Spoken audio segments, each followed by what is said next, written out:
à tous et bienvenue pour ce nouvel opus du podcast du jardin. Au menu aujourd'hui, une partie amicale contre Ulrian.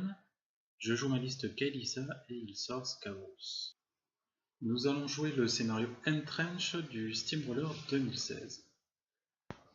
Ulrian remporte le jet pour savoir qui commence la partie, il choisit d'être au premier et je prends le côté avec la tranchée. Côté déploiement, les 7x6 sont face à ma zone, les jacks sont plutôt portés vers le centre ou vers sa zone. Je choisis de mettre les halbardiers face au 7x6, les sentinelles plutôt face au jack prêts à couvrir ma zone, et au centre je laisse mes jacks. Je laisse les électromanceurs en deuxième vague. Pour ce qui est du déploiement avancé, les crows et Baratroom se retrouvent face aux sentinelles, et je mets Eris dans la tranchée.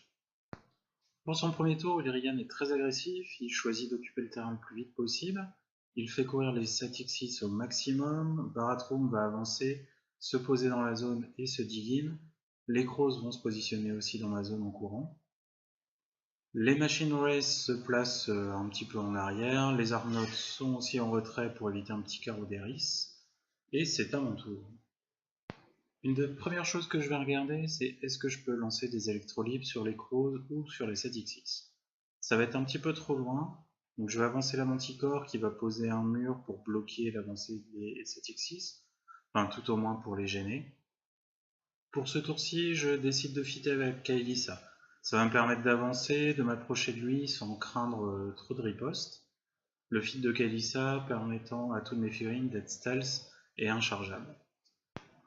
Kael'Issa s'avance donc, va dans la tranchée, tue deux crows et lance son fit. Les sentinelles courent, je choisis de mini-fitter pour ne pas en perdre si jamais les crows décident de tirer. C'est peut-être un petit peu trop tôt. La Banshee court aussi pour se mettre devant, les halbardiers courent pour se mettre en place. Je reste à plus de 10 pas des 7x6, c'est leur portée, enfin à plus de 9 pas en fait, c'est leur portée de mouvement plus le petit coup de fouet. Ulrian commence son tour en se demandant s'il a moyen de quand même me choper un ou deux jacks, notamment la Banshee, parce qu'il n'aime vraiment pas la Banshee, grâce au TK de Skavros. Donc il regarde un petit peu, il peut faire un TK sur ses jacks pour les approcher de 2 pas, un TK sur la Banshee. Malheureusement, il n'y a qu'un seul jack qui sera apporté, c'est Erebus de mémoire, Baratroom sera un peu trop loin. Donc il abandonne l'idée d'aller chercher la Banshee. Il n'est pas sûr de m'avoir, par contre Erebus a très peu de chances de survivre en cas de poste. Voyant qu'il a peu de solutions à l'attrition, il décide finalement de reculer. Il se met hors de portée de charge de mes différentes figurines, que ce soit les jacks ou les unités, et il décide de faire le dos rond pendant un tour.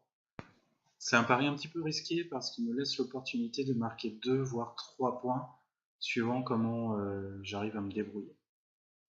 Donc là c'est à moi, je commence mon tour.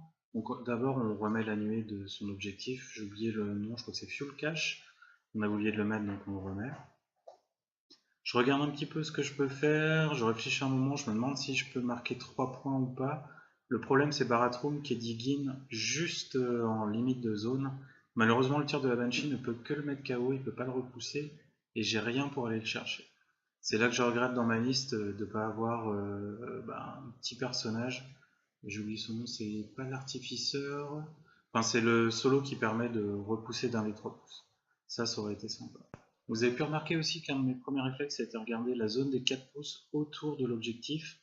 Ça, c'est pour savoir si mes électromanceurs vont pouvoir lancer quelques électrolibres sur les crows. Et effectivement, il y a 4 crows de mémoire qui sont à côté de l'objectif. Donc je vais pouvoir utiliser ça. Le plan pour ce tour-ci, ça va être de détruire l'objectif, neutraliser Baratroom avec un petit carreau stationnaire de Kael'Issa et une disruption d'Eris.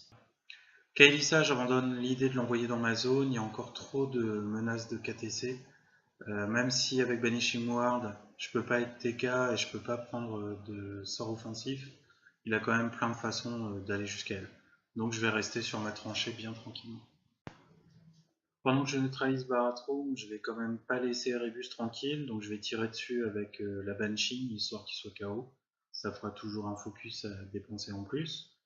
Là j'avance à les électromanceurs, donc je tire sur l'objectif en électrolibre, ça me permet de nettoyer un petit peu les crows qui sont autour. L'Aspi se pose centralement, prêt à partir soit à gauche soit à droite. Il se met aussi un petit peu en travers du chemin d'Erebus, histoire de protéger Kael'Issa. Les sentinelles reçoivent un ordre de charge course, je vais détruire l'objectif, occuper la zone, et me mettre un petit peu sur le chemin des poules en créant des zones de free strike. La Manticore continue à gêner le mouvement des Satixis. Avec les halbardiers, je vais courir, je vais en offrir quelques-uns pour empêcher que les Satixis n'approchent de trop. Et j'espère que la contre-attaque fera assez mal. Je sacrifie un de mes halbardiers, je vais avancer mes électromanceurs, je vais lui tirer de dos. En faisant des électrolytes, ça me permet d'enlever le Machine Race et 2 Satixis. Et c'est au tour d'Ulrian. Lors de mon tour précédent, j'ai enlevé Banishing Ward que j'avais mis dès le début sur Kael'Thas pour la protéger d'un KTC. Donc j'ai enlevé Banishing Ward pour lui mettre refuge afin qu'elle puisse s'avancer, neutraliser les jacks et reculer dans la tranchée. Sans Banishing Ward, l'option du KTC est à nouveau ouverte et Urian regarde ce qu'il peut faire. Donc le petit proxy qu'il a avancé là, c'est en fait la position d'un de ses Arknodes et il veut voir, donc l'Arknode sera à portée de Kael'Thas et il veut voir comment il peut dégager au mieux le passage pour qu'il arrive. Donc il s'ensuit pas mal de réflexions.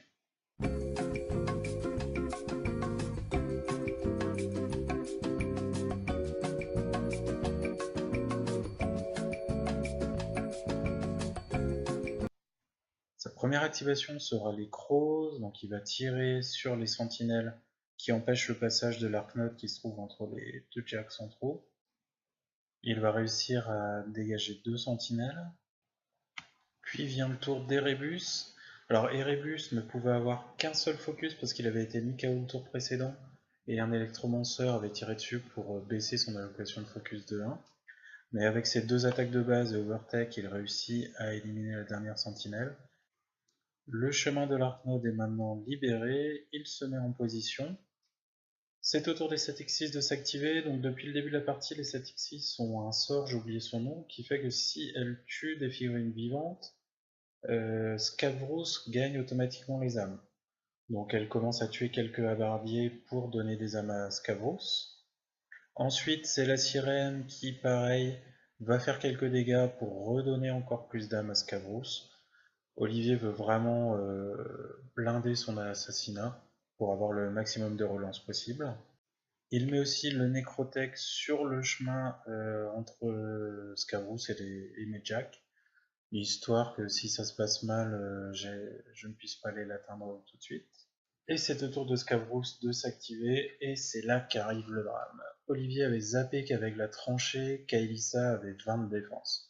Ce qui fait qu'en fait l'assassinat était quasiment impossible, surtout que j'avais 3 focus, ce qui me permettait d'encaisser les éventuels dégâts. Skavrous se recule donc, et j'entame mon tour 3. Grâce à leur vengeance, les sentinelles éliminent quelques crows et se mettent en position pour charger Barathrum. Et maintenant vient le temps de la réflexion. Ce tour-ci, j'ai vraiment moyen de prendre l'avantage à l'attrition. Normalement, je peux détruire Barathrum, Erebus, un Arknode, et terminer les crocs et essayer de faire mal au Satixis. Donc il faut que je vois un petit peu comment je vais me débrouiller pour faire tout ça. Je commence par activer Kael'Thas qui va rendre stationnaire Barathrum.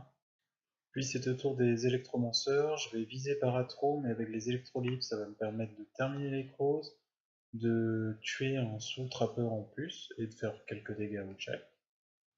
Puis j'active les halbardiers, donc il y a une partie de l'unité qui va aller s'occuper des Satixis, donc là je vais charger ça, et en plus il y a Erebus qui est en contact avec 2 de mes halbardiers, donc là je vais les faire courir, ils vont mourir avec des free strike, mais maintenant je peux tirer sur Erebus comme je veux. Donc je vais tuer quelques Satixis, tout se passe bien. J'active la Banshee, je fais un tir boosté sur Erebus pour le mettre KO. Malheureusement, je le rate. Ça, c'est pas bon pour mon plan, parce que normalement, j'ai ma Manticore qui doit arriver tranquillement sur un Erebus qui est KO et taper à OVA. Je vais quand même pouvoir le faire, l'Aspi va slammer Erebus, la Manticore arrive et avec ses attaques, elle le détruit sans problème. La deuxième unité d'Electromancer fait ce qu'elle fait très bien, elle balance des électrolytes depuis Barathrum, et elle fait quelques dégâts. Puis c'est au tour des sentinelles, donc je vais charger pour détruire Barathrum, et je vais essayer d'engager Skavrous, et en même temps de tuer un membre du Wizard Shadow Combine, j'ai oublié son nom. C'est celui qui permet de keeper les sorts de mémoire. Donc tout se passe bien, et normalement j'ai pris un bon avantage à la pression. Ulrian est bien décidé à me rendre l'appareil et il va commencer par activer les statiques 6 qui sont face au halbardier. Donc il va les placer méthodiquement afin que l'overtake soit utilisé le mieux possible tout en profitant du gang. Les halbardiers ne vont vraiment pas apprécier l'attention qui leur est portée et ça permet à Skavrous de récupérer moult et moult âmes. Mine de rien, Skavrous, dès qu'il y a du living en face, il peut monter très très haut en focus et pour un caster comme lui, ça fait vraiment mal. Une fois que les Satixis en ont fini avec les halbardiers, Skavrous va commencer à regarder un petit peu les sentinelles. Donc il y a une sentinelle qui l'engage, donc il va lancer un sort offensif dont j'ai oublié le nom dessus. Ça va le tuer. Ah oui, d'abord le Wither Surgical Combine va en tuer quelques-uns. Donc puis c'est au tour de Skavrous, il arrive, donc il tue celui qui l'engageait, il avance tranquillement, il fait un Thresher, et il va pas rester beaucoup de sentinelles à la fin.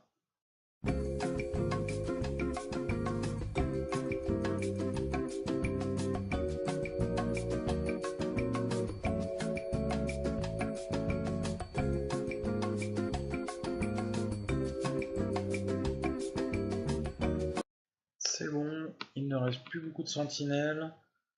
Après, il y a l'Arknote qui va avancer pour essayer de bloquer la Manticore, et ça va être à moi. Skavrous vient de marquer un point en dominant sa zone, mais je devrais pouvoir contester sans trop de problèmes. Là, normalement, j'ai l'occasion de marquer 2 points en envoyant les électromanceurs contrôler la zone adverse, et Kael'Thas, maintenant, peut aller de façon assez sereine dominer la sienne. Au niveau attrition, je suis bien aussi, il me reste mes 2 jacks lourds.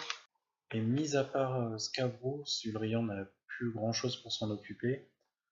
Donc là, je vais continuer mon attrition. Les halbardiers vont tuer une Satixis. J'envoie l'Aspi. Les électromanceurs vont tirer dessus pour faire des électrolytes.